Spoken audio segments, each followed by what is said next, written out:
Good morning, everyone. My name is Monica, and today I'm going to present to you Comrade Companion, which was my master's project. Oh no. Okay, great. Yeah, which is a collaborative game platform.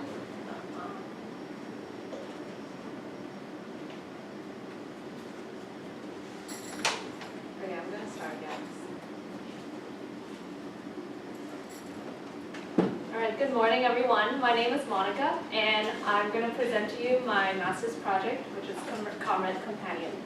It's a collaborative game platform that helps military veterans build confidence in overcoming socio-emotional issues such as depression, anger management, anxiety, etc. And more specifically, these are veterans who have suffered a traumatic brain injury and or have a post-traumatic stress disorder. So my inspiration for Comrade Companion really came from the course that I took in spring quarter called Hacking for Defense. And the goal of this course was to introduce and immerse students in national security issues, such as be it in the US military or the Department of Defense or Veteran Affairs. And my team specifically, we were paired with the Veteran Affairs Palo Alto healthcare system. And our topic was to alleviate the quality of life for veterans with traumatic brain injury. So this was how I was first introduced to the entire Veteran Affairs system and the problems that veterans with TBI faced.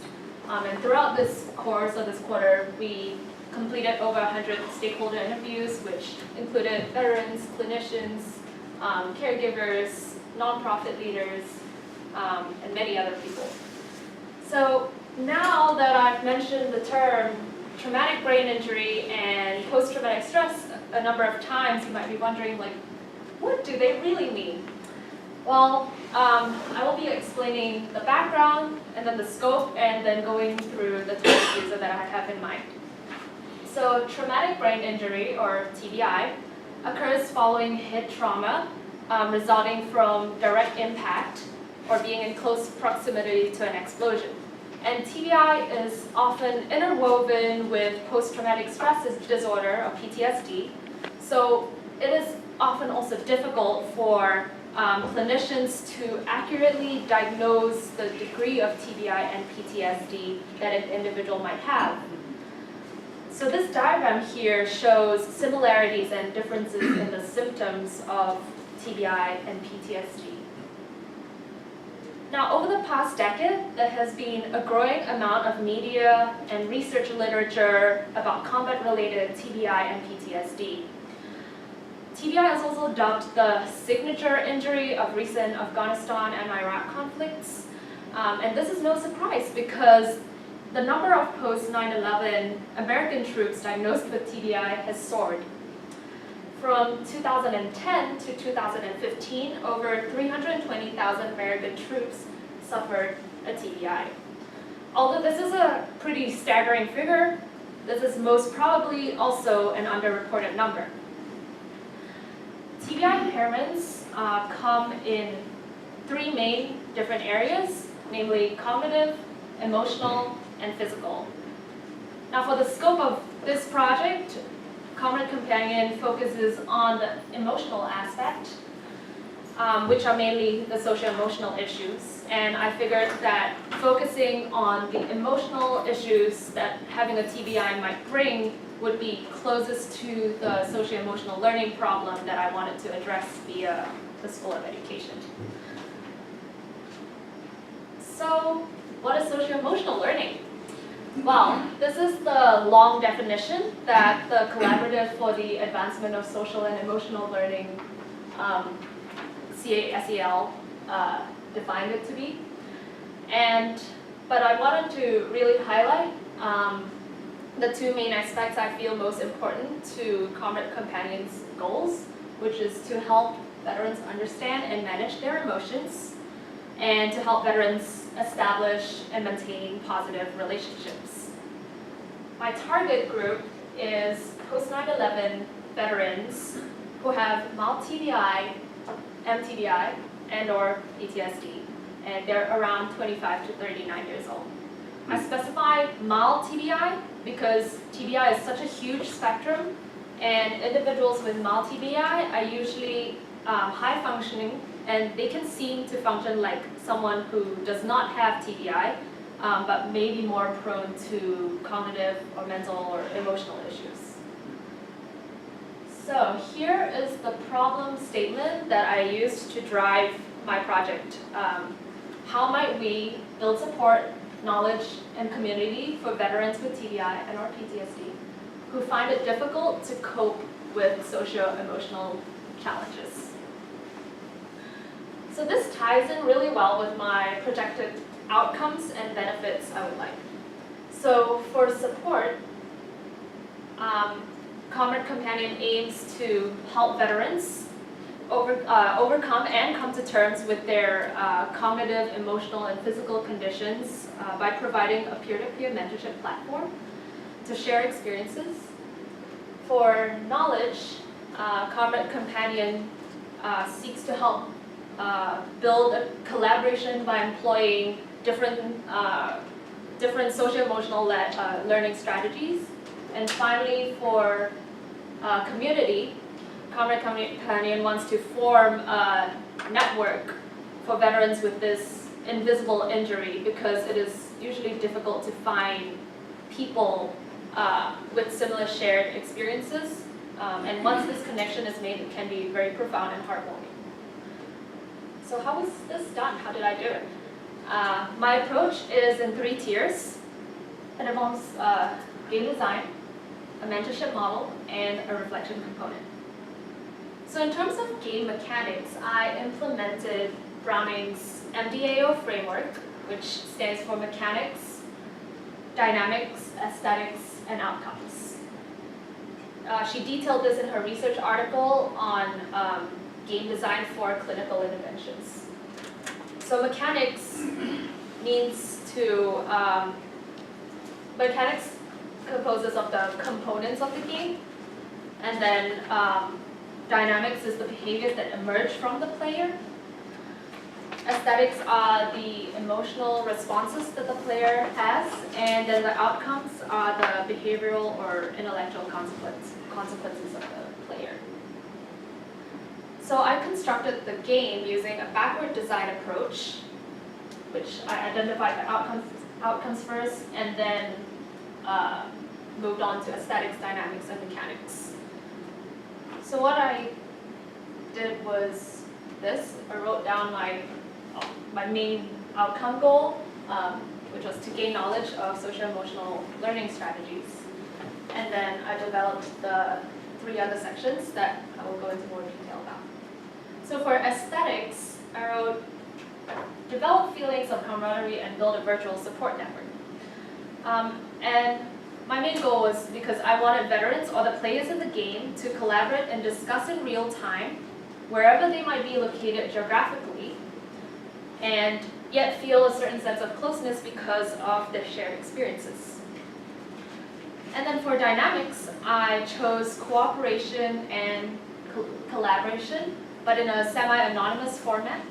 So what I mean by semi-anonymous is that players reveal enough to talk about their socio-emotional situations from personal experiences, but they don't reveal medically identifiable information, such as like name or rank, military rank, age, financial information.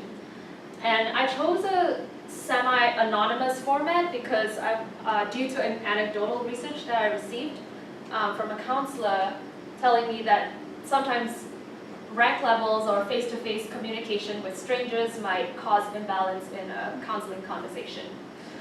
And this semi-anonymous feature would also comply more closely with the HIPAA legislation. HIPAA is Health Insurance Portability and Accountability Act of 1996, which safeguards medical information. And then for mechanics, Comrade Companion is scaffolded as a series of 8 challenges. So this is like one example of challenge 1. There are 8 challenges throughout an adventure, and it's scaffolded to be more emotionally difficult each time, or more emotionally challenging.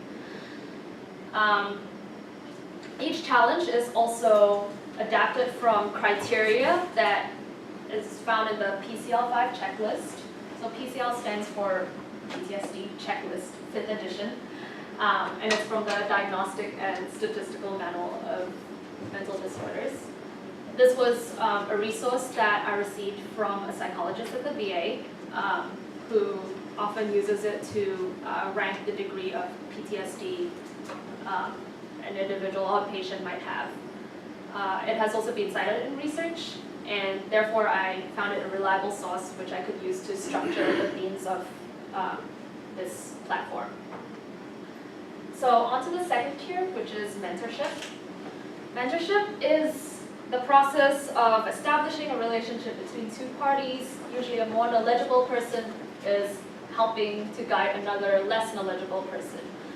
It involves communication, it's relationship-based, but in this case, peer-to-peer, meaning that both are helping, or two or more parties are helping each other at the same time.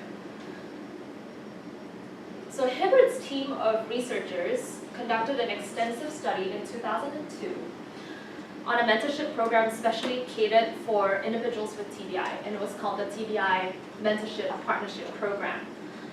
So there were participants as mentors, 70% of whom had TBI, and there were also partners who would be receiving the peer support from the mentors.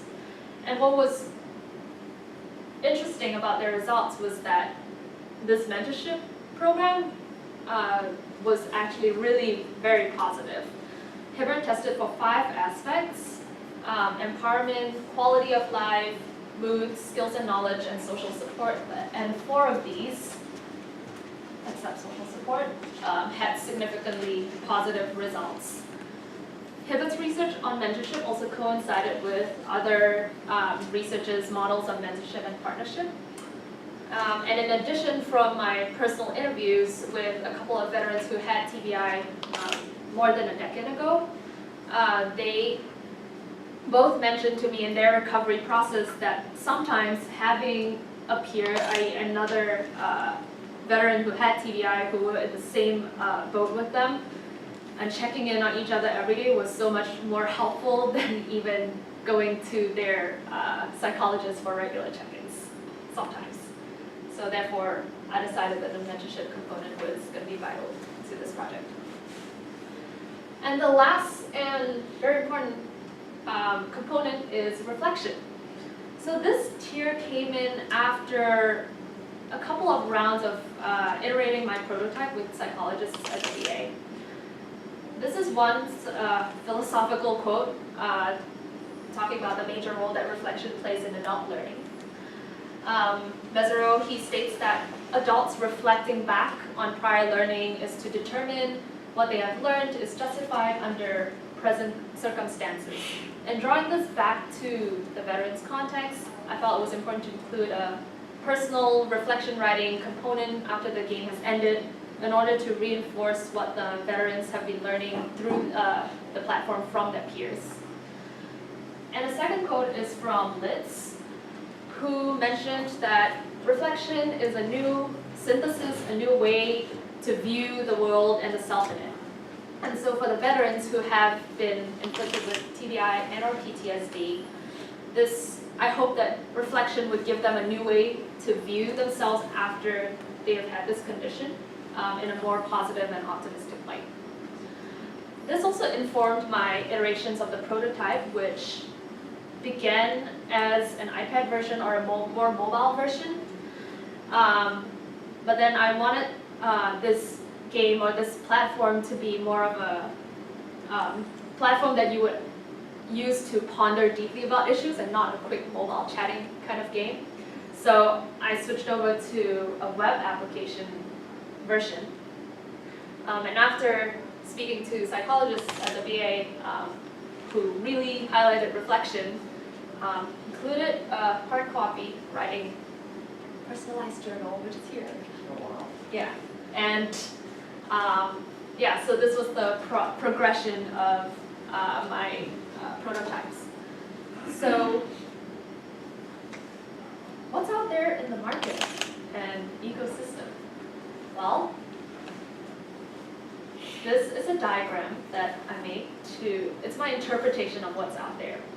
So there are self-help mobile apps. And an example is the PTSD Coach app that the National PTSD Center created. There's also Super Better, which was created by Dr. Jane McGonigal. And she is a game designer who created Super Better after she had a concussion and needed to overcome her issues of depression and anxiety. There are also online videos. Online learning is a big thing now. The National Center for PTSD has created many of such educational videos. So if I could draw like imaginary line here, this would be a one-person user kind of platform. And from here, it's two-person. So this treatment companion mobile apps would be used with a healthcare professional usually. This would include prolonged exposure coach app or the cognitive processing therapy app. These are some apps out there in the market. And then if I could draw another imaginary line here, this would be what I see where the future is headed or what is going on right now, where we're trying to build a much larger network. It's not one party, it's not two parties, it's 3 or more parties. So what the VA has been doing in the National Center for Telehealth and Technology is that they've been really building this. It's more of real-time conferencing with healthcare professionals, with caregivers in the circle, and veterans, so that they can bring healthcare closer to home. And what I would say where Comrade Companion falls is somewhere here, because it's trying to connect as many veterans as possible in this semi-anonymous platform, and this multi-communicative platform. So going back to the problem statement that I started off with, I hope this multi-communicative platform that Comrade Companion would be would address the needs for support, knowledge, and community for veterans. So a major next step for me is to test, and to specifically test with veterans who have suffered a TBI recently, i.e. in the past year or so. I discovered that it is a very difficult process to get to this exact group because due to medical and government security reasons also. I would definitely need much more formal approval from, say, the IRB to conduct such tests. So far, I've been receiving feedback about my current ideas and prototypes from psychologists, therapists, civilian individuals with TBI, and veterans with TBI who had been diagnosed but a long time ago. All of which were very helpful comments and feedback, but I cannot conclude that these populations properly represent my actual target group. I would also definitely like to build a much higher fidelity prototype, improve the game mechanics behind it, and then explore how my 3-tiered approach could be applied to other learning circumstances or other populations. So what I presented here is how I would approach the problem if I were to stay in the US, since veterans with TBI is quite an American-centric problem for now. In actuality, my next step is that I'm going to a PhD program in the UK at Cambridge, and I would likely focus my efforts more in conducting more research on this 3-tiered approach rather than going this way, so I might be going this way. So I would definitely appreciate your feedback or your advice about how I could, apply this approach to other populations, maybe other populations that have experienced trauma, and just not specifically maybe with veterans with TBI. So a huge thank you to all of these people from Stanford, from the VA at Palo Alto, from the National PTSD Center, and all anonymous veterans and individuals with TBI whom I've asked for advice. Thank you so much for listening, and I'm open to any questions right now.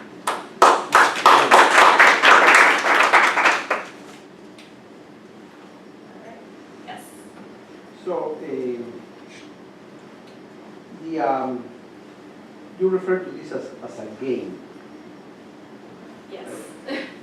What is your definition of a game, or what what makes this a game? So it has a narrative in it. It's like a storyline in it. If you come to the LDTX scroll, I can walk you through it. I read many articles online about what is defined as a game and what is a serious game, what is a game that is tries to be a game like gamified but doesn't really, it's not as serious. So I would say a serious game, I would define it as having an actual like intellectual outcome or behavioral outcome of it. It doesn't stop at the aesthetics. And for me, at least for this project, is more of the storyline. It's more of, I think it's many components. It has the storyline, but it also has like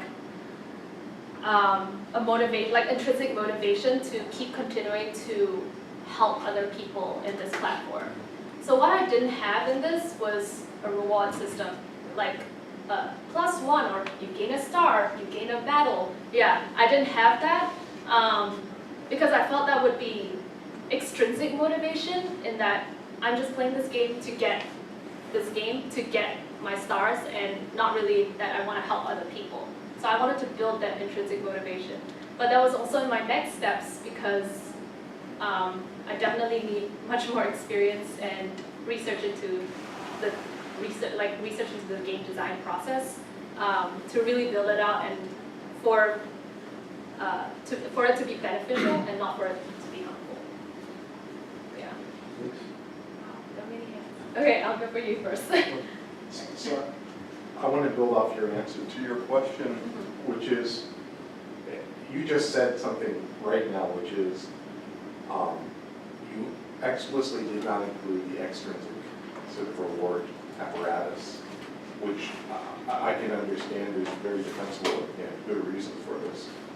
The pivot into using mainly an intrinsic reward apparatus, it's a very high burden on creating palpability in intrinsic sort of experience, a felt shift, what again we call felt shift, or different folks who call it different things. How have you conceived keeping people motivated to do this using a primarily intrinsic reward-based system? Can you amplify that piece? Yeah, so I've spoken to psychologists about this, and they mentioned to me, why not create like a facilitator account, a facilitator role, so that maybe they could be on it also. And one psychologist I spoke to was incredibly excited. She pictured herself using this with her patients, but calling her colleague at the Tampa VA Medical Center in Florida and saying, hey, let's get on at the same time. Our patients don't know one another. We're going to play this together. And so it needs some sort of support from the outside. So it's not like the veteran him or herself doing it. But it needs like more support from the community to all be in it together. Say if the caregiver really, supports the veteran in doing it, and they want to play it together, like that's even more motivation to do it. I know it's hard to get like the exact, just the user, him or herself, to do it on his or her own time. But yeah. Just try to hit the button, it may have just timed out. Yeah. So the follow-up to that is this. You're in a social environment